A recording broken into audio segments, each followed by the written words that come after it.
지난 시간 우리는 하이델베르크 비참에 대해서 다루면서 비참을 어디에서 알 수 있다라고 배웠습니까? 아무것도 기억이 안 나시나요? 네. 비참을 하나님의 율법을 통해 알 수 있다라고 말씀드렸습니다. 자연인이 아무리 고안해내고 떠올린다 해도, 자신을 학대하고 깎아내린다고 해도 인간이라고 하는 존재는 자신이 비참하다고 하는 것을 도무지 알 수 없습니다.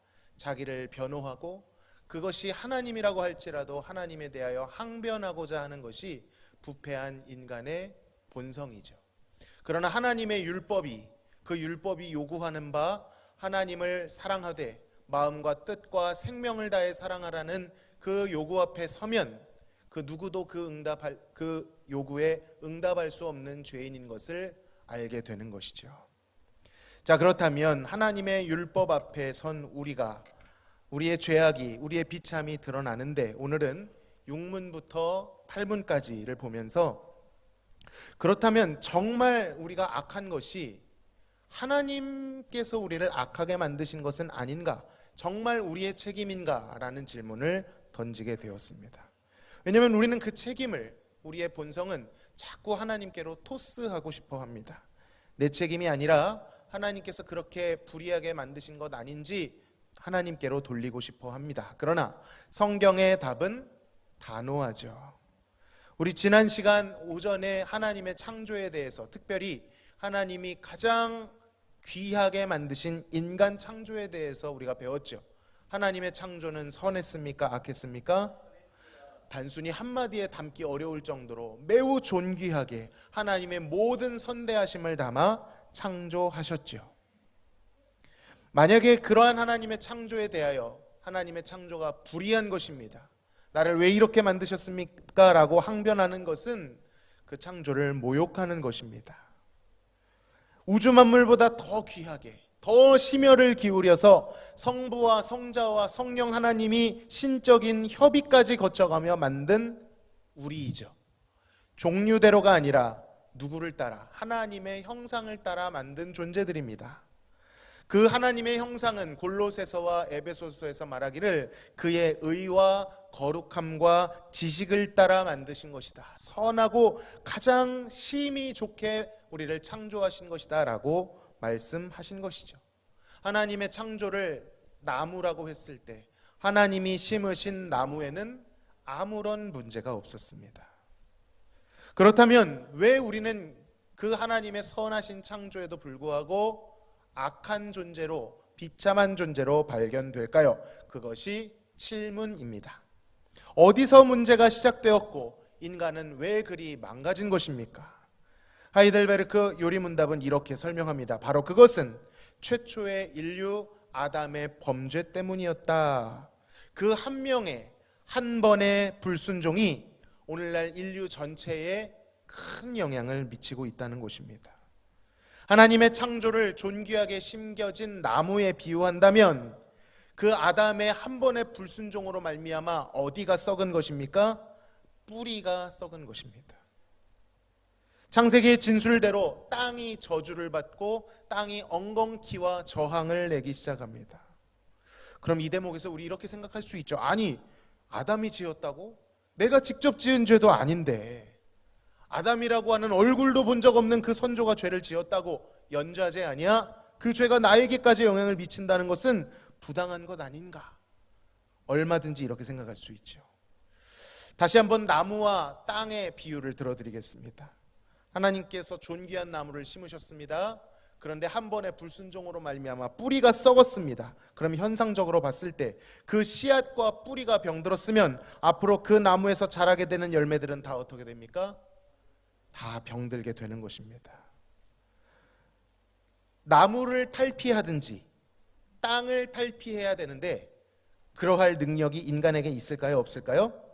없습니다. 그 모든 것을 압도할 수 있는 존재가 아니면 나무를 탈피하거나 그 땅을 벗어날 수가 없는 것입니다. 우리가 인간인 이상 우리는 아담의 범죄를 답습할 수밖에 없는 것이죠. 혹시 내가 그 자리에 있었으면, 아유 아담이니까 그랬겠지. 내가 그 자리에 있었으면 나는 안 그랬을 건데. 이렇게 생각하실 수도 있습니다. 여러분, 그런데요, 우리가 아담을 굉장히 과소평가합니다. 아담은 하나님이 지으신 인류 중 가장 뛰어나고 가장 탁월한 존재였습니다. 심지어는 하나님의 얼굴을 직접 보고 아담처럼 하나님과 깊이 교제했던 인간은 없었죠. 하나님의 영광을 얼굴과 얼굴로 보고 하나님의 능력을 고스란히 우주 만물에 흘려보냈던 사람, 아담이 이름을 지으니 그대로 되었던 사람, 그가 아담입니다. 그가 넘어졌다면 우리도 넘어졌을 것입니다.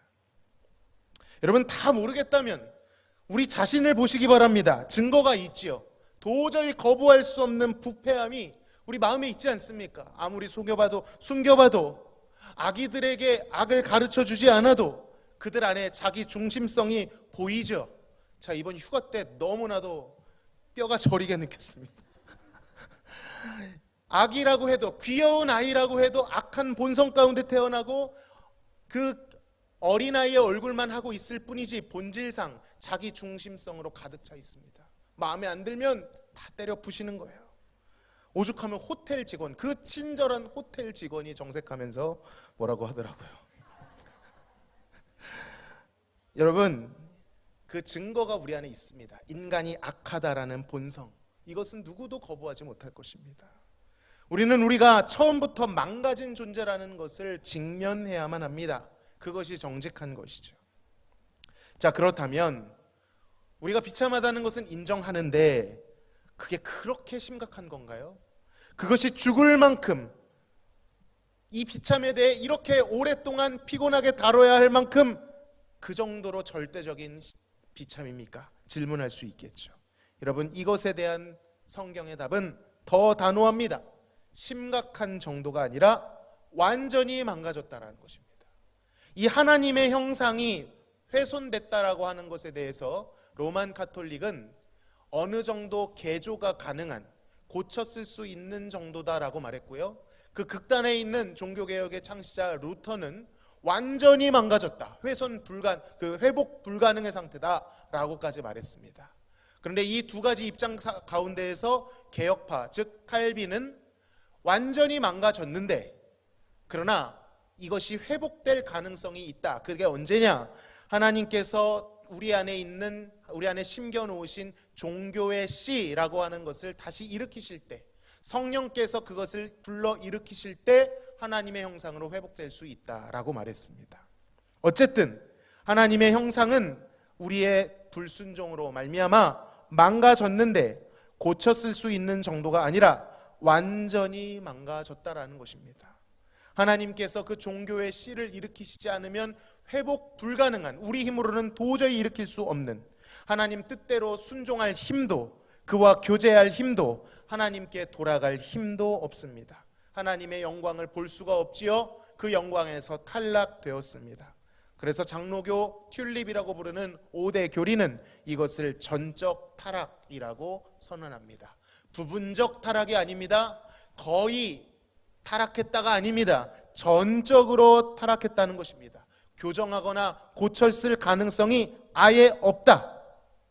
단순히 잘못된 정도가 아니라, 왜곡된 정도가 아니라 본질적으로 죄로 죽은 존재라는 것입니다. 우리가 가끔 기도할 때 죄로 인하여 죽을 수밖에 없었던, 물론 우리가 관용적으로 봤지만 사실 틀린 말입니다. 죽을 수밖에 없는 것이 아니라 죽은 것입니다. 완전히 죽은 거예요. 회복 불능의 상태, 우리 스스로의 힘으로는 도무지 회복시킬 수 없는 상태에 이르렀습니다. 여러분, 인간들은 다른 것들이 위험한 것처럼 말을 합니다만 사실 인간이 제일 위험합니다. 자연은 인간을 제일 두려워할 겁니다. 인간이 다른 것들을 혐오하지만 사실 가장 혐오스러운 것은 타락한 인간 안에 있죠. 코로나 기간 동안 사람들이 자연지를 가지 않았더니 보이지 않던 생물들이 보인다고 합니다.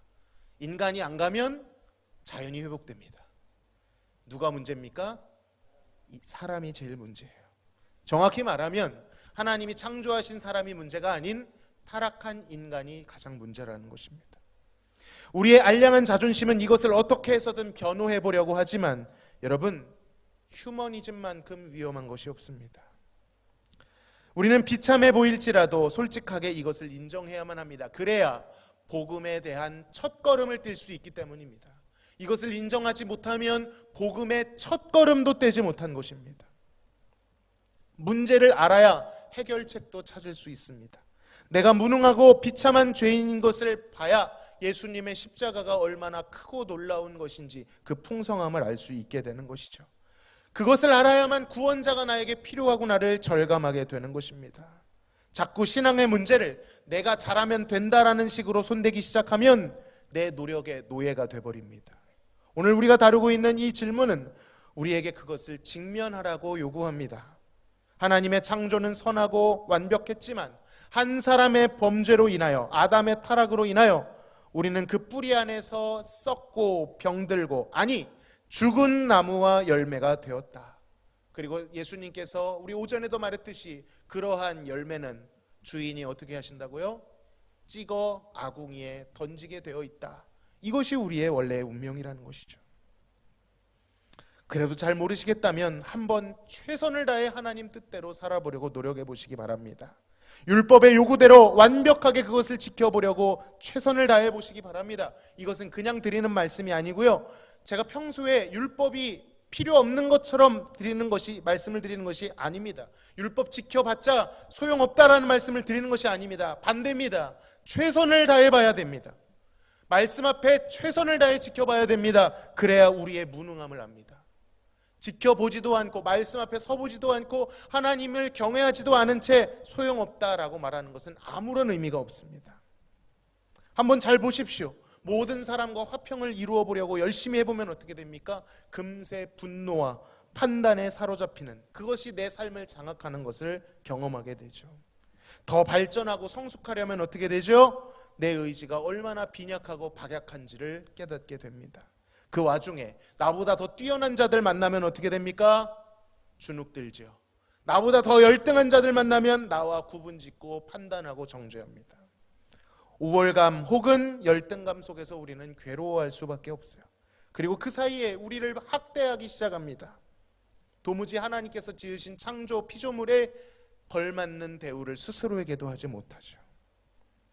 여러분, 우리의 노력만으로는 율법의 요구에 응할 수도 없어요. 스스로 닦을 수도 성장할 수도 없는 한계를 직면하게 되는 것입니다. 자, 그렇다면 끝으로 그럼 우리는 어디로 가야 한단 말입니까? 여러분, 이 질문 앞에서, 이 사실 앞에서 인간은 어떻게 해서든 그것이 내 잘못이 아니라고 하나님께 항변하고 싶은 분노를 느낍니다. 내가 틀린 것이 아니라 하나님이 틀렸다라고 말하고 싶은 충동을 느낍니다.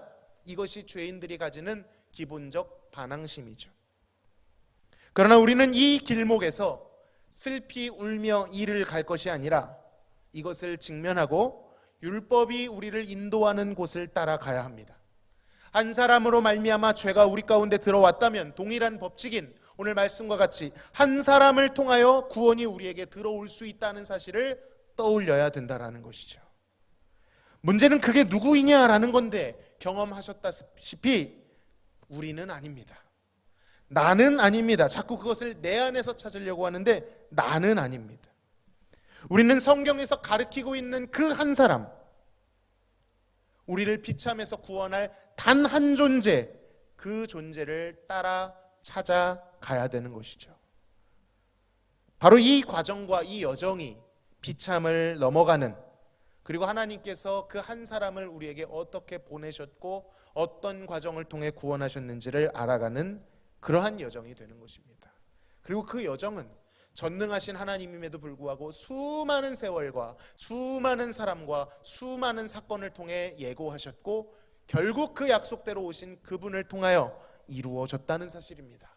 하나님도 장구한 역사와 시행착오와 과정을 거쳐 이 복음과 구원을 주셨는데 우리가 무엇이라고 그것을 한 문장에 축약해서 모든 하나님의 사랑을 아는 것처럼 이제 비참 그만 좀 하시죠 라고 말할 수 있겠습니까? 하나님도 그것을 우리에게 알려주시기 위하여 수많은 세월을 우리에게 사용하셨는데 우리는 매일매일 이것을 떠올리며 하나님이 우리에게 주신 말씀을 알아가야 될 것입니다. 비참이 언제까지 나오냐고요? 11문까지밖에 안 나옵니다. 다음 주면 이제 비참이 끝나요. 그러나 이 시간 동안 계속해서 이것이 의미하는 것이 무엇인지를 성령을 의지해서 여쭈어야 됩니다. 반복해서 배운다고 교만하게 넘어갈 것이 아니라 곱씹고 성찰하고 적용해야 될 것입니다. 자, 설교를 마무리 짓겠습니다. 4가지를 나눴습니다. 하나님의 창조는 선했다는 것입니다. 우리는 한 사람의 불순종으로 말미암아 타락의 뿌리를 물려받았고, 그 타락의 정도는 고쳤을 수 있는 정도가 아닌 완전히 죽은 상태, 하나님의 영광을 볼 수도 없고 돌아갈 수 없는 우리 수준에서는 회복 불능 상태에 이르렀다 라는 것입니다. 그리고 우리는 한 사람의 죄로 인하여, 범죄로 인하여 죄가 들어왔듯이 한 사람의 완전한 순종으로 인하여 들어온 구원을 따라, 율법의 안내를 따라 그 존재에게로, 그리스도에게로 나아가야 한다라는 것을 배웠습니다. 오늘 이 단호한 선언 앞에 하나님께 책임을 전가하려고 하지 마시고 성경과 율법이 인도하는 대로 그 한 사람을 찾아나는 여정에 따라 나서기를 바랍니다. 전적 타락, 절대적이고 치명적 타락의 교리를 받아들이고 그것을 받아들인 자만이 경험할 수 있는 전적 은혜, 불가항력적 은혜를 마주하시기를 간절히 소망합니다. 우리 같이 한번 우리 찬양 부르고 우리의 심령이 죄인임을 깨닫게 해달라는 기도로 하나님께 나아가시겠습니다.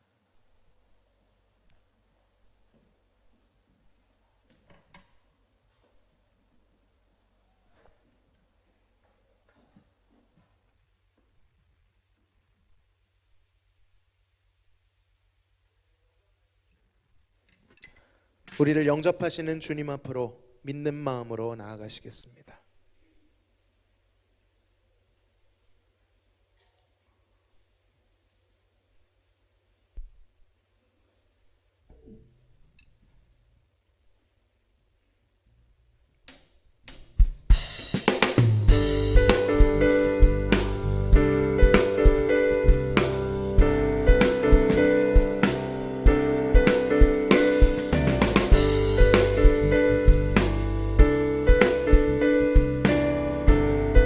주여 말씀하여 주옵소서. 기도하는 마음으로 주의 음성을 내가 들으니 사랑하는 마음일세, 믿는 마음으로 주께 가오니 나를 영접하소서. 주여 넓으신 은혜 베푸사 나를 받아주시고 나의 품은 뜻 주의 뜻같이 되게 하여 주소서. 내가 매일 십자가 앞에 더 가까이 가오니 구세주의 흘린 보배 피로써 나를 정케 하소서.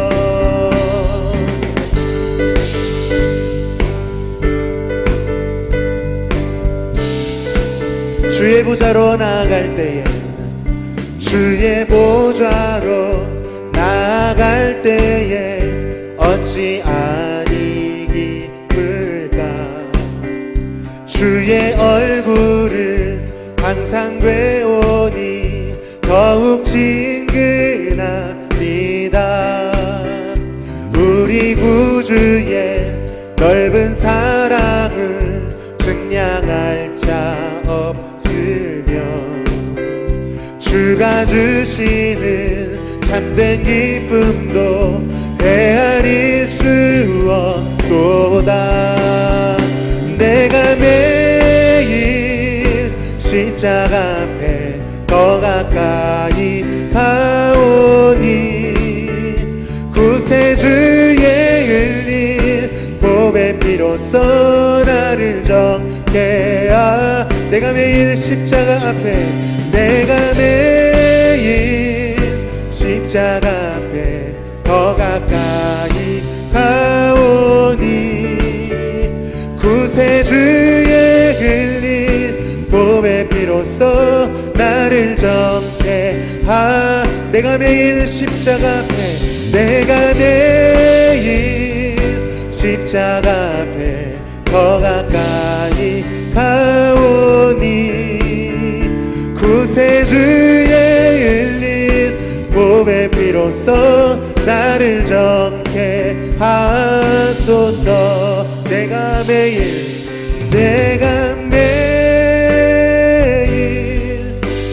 십자가 앞에 더 가까이 가오니 구세주의 흘린 몸의 피로써 나를 정케 다시 한번. 내가 매일 십자가, 내가 매일 십자가 앞에 더 가까이 가오니 구세주의 흘린 몸의 피로써 나를 정케 하소서.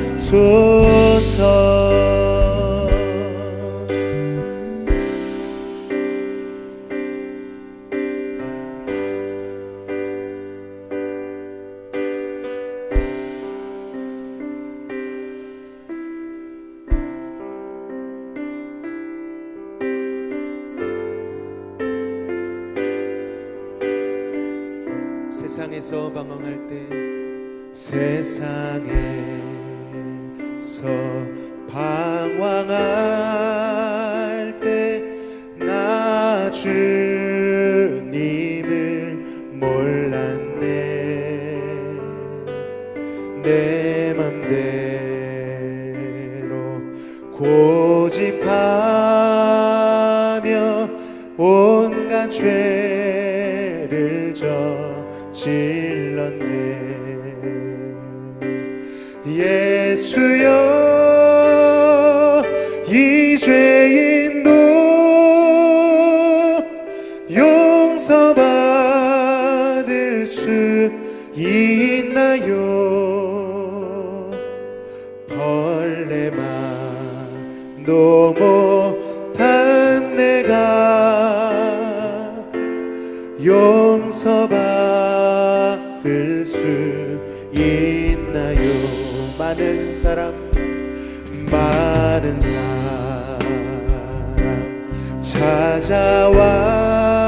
찾아와서 나의 친구가 되어도 병든 몸과 상한 마음 위로받지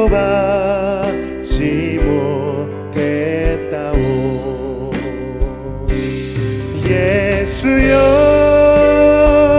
이 죄인을 불쌍히 여겨 주소서. 의지할 것 없는 이 몸 위로받기 원합니다. 이 죄인의 애통함을, 이 죄인의 애통함을 예수께서 들으셨네. 못자국 난 사랑의 손 나를 어루만지셨네. 내 주여, 이 죄인이, 내 주여, 이 죄인이 다시 눈물을 흘립니다. 오 내 주여, 나 이제는 아무 걱정 없습니다. 내 모든 죄 무거운 짐, 내 모든 죄 무거운 짐 이젠 모두 다 벗었네. 우리 주님 예수께서 나와 함께 계신다오. 내 주여 이 죄인이 무한 감사드립니다. 나의 몸과 영혼까지 주를 위해 봐. 내 주여 이 죄인이 무한 감사드립니다. 내 주여 이 죄인이 무한 감사드립니다. 나의 영과 영혼까지 주를 위해 바친 주님 내 안에, 주님 내 안에, 주님 내 안에, 내 안에 계시고, 주님 내 안에, 주님 내 안에 나를 세워주소서. 언제나 내 모습,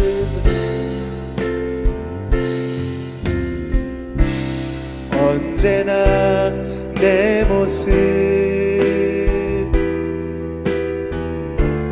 너무나 부끄러워. 무릎으로 주님께 기도로 가오니 나 홀로 서 있는, 나 홀로 서 있는 죽은 내 영 깨우사 주님만 나를 세워 내 영 살게 하소서. 주님 내 안에, 주님 내 안에, 내 안에 계시고, 주님 내 안에, 주님 내 안에 나를 세워주소서. 다시 한번 언제나 내 모습, 언제나 내 모습 너무나 부끄러워. 무릎으로 주님께 기도로 가오니 나 홀로 서 있는 죽은 내 영 깨우사 주님만 나를 세워, 주님만 나를 세워 내 영 살게 하소서. 주님 내 안에, 주님 내 안에, 내 안에 계시고, 주님 내 안에, 주님 내 안에 나를 세워주소서. 주님 내 안에, 주님 내 안에,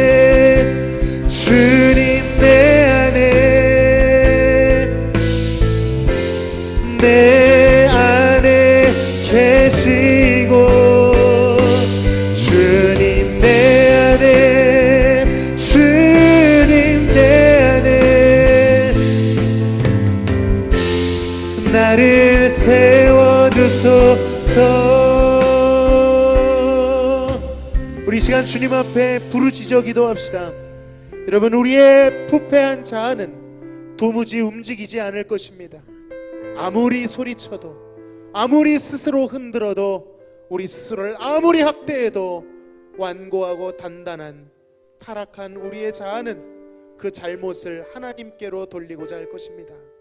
이를 갈며 슬피 이를 갈며 분노하며 하나님이 불의하다라고 결국 말하고 싶어 할 것입니다.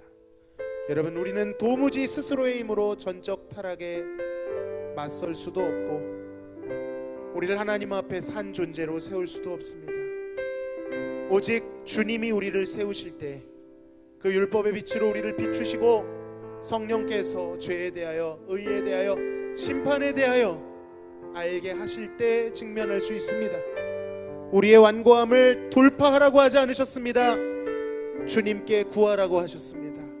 주여, 내가 비참한 죄인인 것을 성령으로 알게 하여 주옵소서.